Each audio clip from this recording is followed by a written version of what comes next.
And I got the call from a good friend in Chicago, and she just said, Carla, I just need to talk to you. And I was like, okay, Jen. So I went into the garage, and I can still smell the oil and the dust in the garage.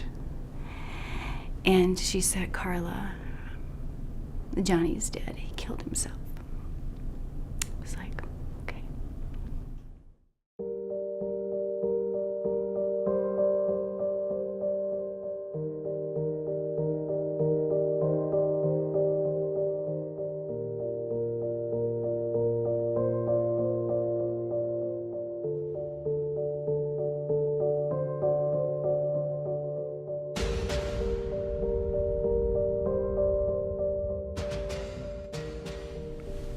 My life with John was very bittersweet.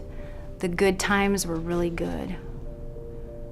He was a real passionate man. Of course, being Italian, you know, poems and flowers and, you know, all those great things. So when he was good, but when he was bad, he was really bad.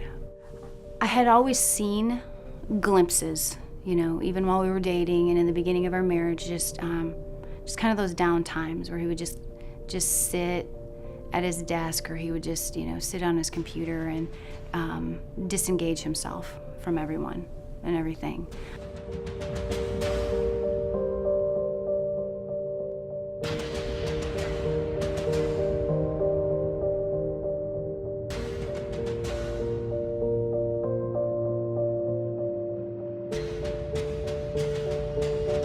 So we were in Chicago, and one day he came out of his bedroom and he said, Carla, there's a pond right over there, just a little park, and they freeze it and so it becomes a rink, okay? And there's a little warming house. And he said, I want to teach Chad and Kristen how to skate. And I was like, okay, I think that's a good idea. He taught both of them how to skate, and they loved it. That whole winter, I would say they skated every day.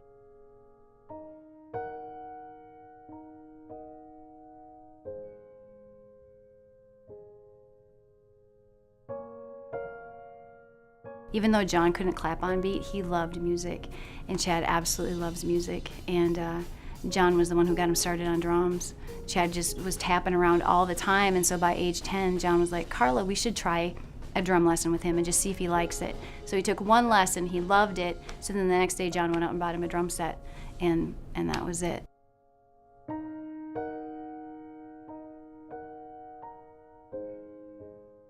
And I'll never forget it. It was Good Friday of that year, and John had come out and had a tirade and was throwing stuff, and there goes the table, and all these things were happening. And then he went back into his room. Then he came back out, and I'll never forget this moment.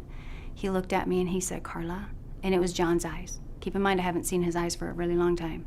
He said, Carla, you need to go. So John's sister came and got us, and we never looked back. And within six weeks, he committed suicide. But I can tell you this, just unequivocally, without a shadow of a doubt, if we had stayed, we would have been dead too.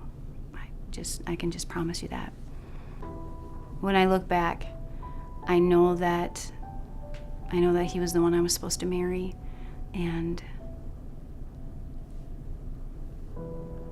I don't know that I'd go through it again. I would not, but I have Chad and I have Kristen, and I'm thankful for them.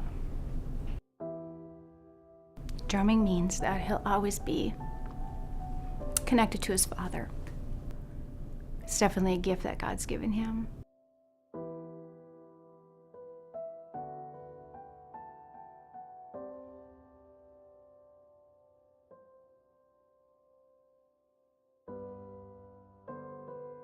We got her lined up with a van for her family. That was my first meeting with her, and understanding her, or starting to understand her story at that time. That Christmas, I got a call from Gordy, and he was like, we want to bless you with gift cards and food and for the holidays. And he was like, can I deliver that? Can I bring that to you? And I was like, yeah, you can. In my world, when you see someone like that, you want to help them. Being a single mom now, I mean, there's just not much for the extra stuff, right? And So Vern Eide had already been blessing us with some different things. He just kind of adopted my family early on. So I asked Vern Eide, I said, would Vern Eide be interested in helping Kristen and just blessing her so that she can skate this year? Anybody that's in any sport nowadays knows that there's nothing cheap anymore. So I think Vern Eide supported a lot, and then there was also individuals that come up and help get her to be able to go and do these competitions and everything. And she's good. She's a good little skater. So her first lesson, she was on the ice, and you could tell, I could see her, and she's crying while she's skating. And I can still see it. And when she came off the ice, she said, "Mom, I just felt like Dad was skating there with me."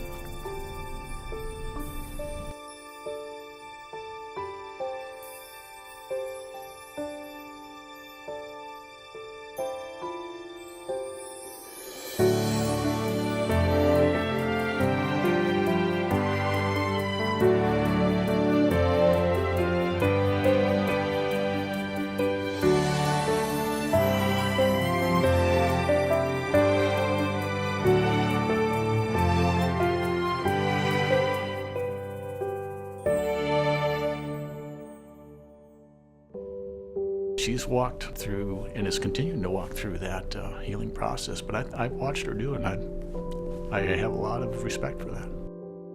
Things look so bright and things look so good. I see my kids having more good days than bad days now. Tragedy can turn into triumph. God walks alongside us, and the darkest thing can become the brightest light in our world. And we're doing good.